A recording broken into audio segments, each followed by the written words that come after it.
Olá, alunos da UFMA. É um prazer conversar com vocês e conhecer vocês. Meu nome é Ana Paula, eu sou bacharel em psicologia aqui no Rio de Janeiro e possuo também um MBA em gestão estratégica de negócios.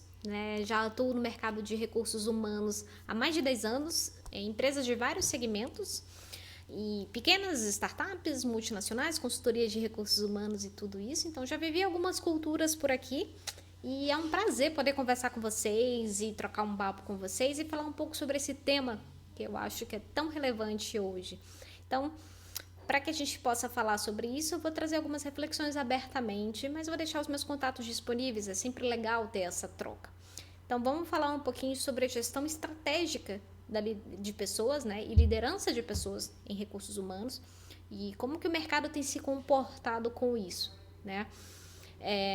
Normalmente todas as empresas já possuem a necessidade, né, já possuem uma área consolidada de recursos humanos ou gestão de pessoas, ou pessoas e performance, ou gente de gestão, seja qual for a denominação da área, ou de fato algumas empresas estão implantando um RH pela primeira vez, mas a gente entende como pessoas é um tema tão importante para as empresas, né? Então a gente fala que de forma mais clássica o RH se divide em vários subsistemas. Só que hoje o mercado tem se comportado de uma forma mais ágil, mais moderna, mais rápida. Então, a forma que eu aplicava os subsistemas há 5 anos atrás não faz mais sentido como eu devo aplicar hoje. Então, é legal a gente conversar sobre essas mudanças e entender qual é a importância da atualização desse profissional no mercado. E recursos humanos, ele tem sido cada vez mais, se posicionaram de uma forma mais estratégica, né? Até mesmo algumas funções, como a gente fala do business partner, né? Do BP, que é o parceiro de negócios.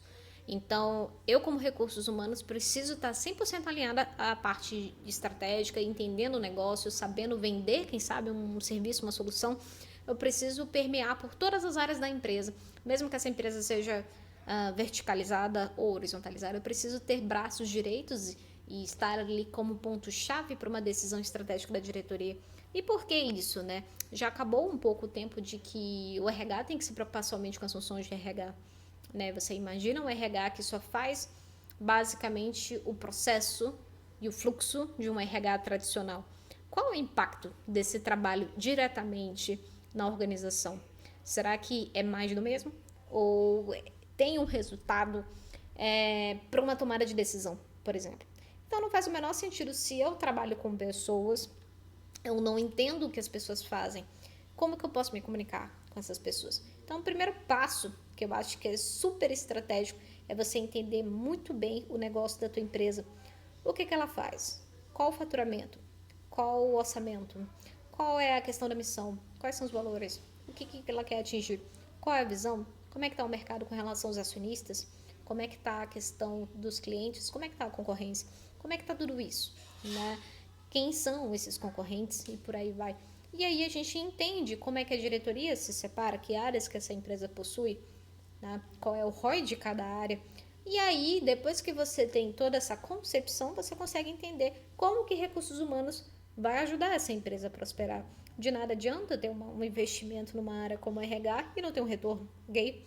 Então, é importante que a gente entenda isso antes de implantar qualquer tipo de metodologia, qualquer tipo de ação, qualquer tipo de iniciativa, certo? Então, além disso, né, não faz sentido o RH atuar sozinho. Imagina uma organização que tem 1.000 pessoas, 5.000 pessoas, 10.000 pessoas e um RH. Então, tenha a questão do apoio da liderança sempre como pessoas, lideranças, mentores que sejam, né, braços do RH para atuação dentro dos times, né? Por isso que a gente fala tanto de cultura.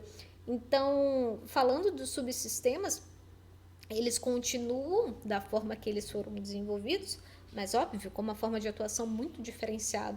Então, recrutamento e seleção, por exemplo, você tem várias técnicas, metodologias atuais de recrutamento e seleção de talent acquisition, né? Você tem plataformas modernas que fazem esse hunting de uma forma mais acelerada, mais prática, mais evidente, né?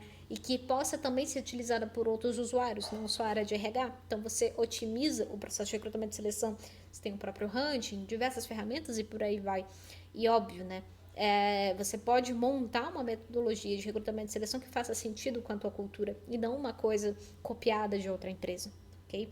Então, quando a gente fala de performance se desenvolveu muito, né?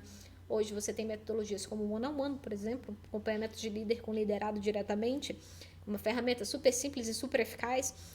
O próprio feedback, que pode ser 360 ou não, a própria avaliação de desempenho, que tem N formatos, não precisa ser o formato mais tradicional, ela pode ser otimizada através de plataformas de performance. Então, tudo isso, o PDI, que pode ser desenvolvido e acompanhado por um status, né, de uma forma mais automatizada, mais prática. Então, tudo isso sempre está tendo releituras de como que a gente pode melhorar essas questões e ser mais útil para as empresas. E, obviamente, né, trazer um impacto maior também. Mesma coisa a gente fala de clima. Então, imagina quantos colaboradores, quantas famílias foram impactados por um momento de Covid, certo? Então, é interessante que a empresa consiga se atualizar e ter novas iniciativas que envolvam clima e retorno e saúde mental dos seus colaboradores, né? Até pelo impacto que isso traz. E aí sim você pode ver um retorno do investimento da área de recursos humanos, né?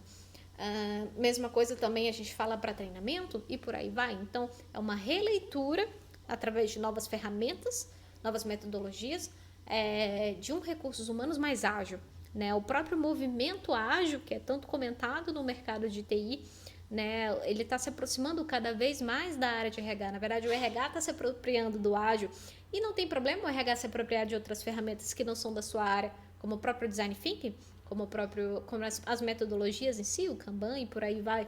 Então, a gente precisa estar o tempo todo se atualizando para poder corresponder àquela expectativa e superar a expectativa, ok? Então, de nada adianta uma organização que não tenha a felicidade no trabalho, que não gere, que não tenham pessoas engajadas, que não tenham pessoas que possam agir além, né? Que possam realmente trazer, além de performance, uma satisfação e um propósito para a sua vida. E aí que o RH pode começar a pensar, fazer um trabalho nesse sentido e impactar. Por isso que é importante a gente estar sempre atualizado, certo? Então, conversei com vocês sobre alguns subsistemas. Acho legal também pesquisar bastante sobre isso, entender fazer um benchmark, entender como as empresas estão aplicando isso. Cada uma tem o seu formato, mas é sempre interessante a gente entender como que o RH pode ser mais ágil, mais eficaz e trazer um retorno mais efetivo, né? E assim poder agir e investir mais tempo na parte estratégica, né? Deixar uma organização funcional, uma cultura muito bem alinhada e uma organização saudável de fato, né? Então, a princípio, o que eu queria trazer para vocês era um pouco sobre isso, uma reflexão sobre esses subsistemas, mas eu deixo meu contato disponível e para qualquer tipo de dúvida, né, curiosidade, vai ser um prazer falar com vocês. Obrigada, um abraço.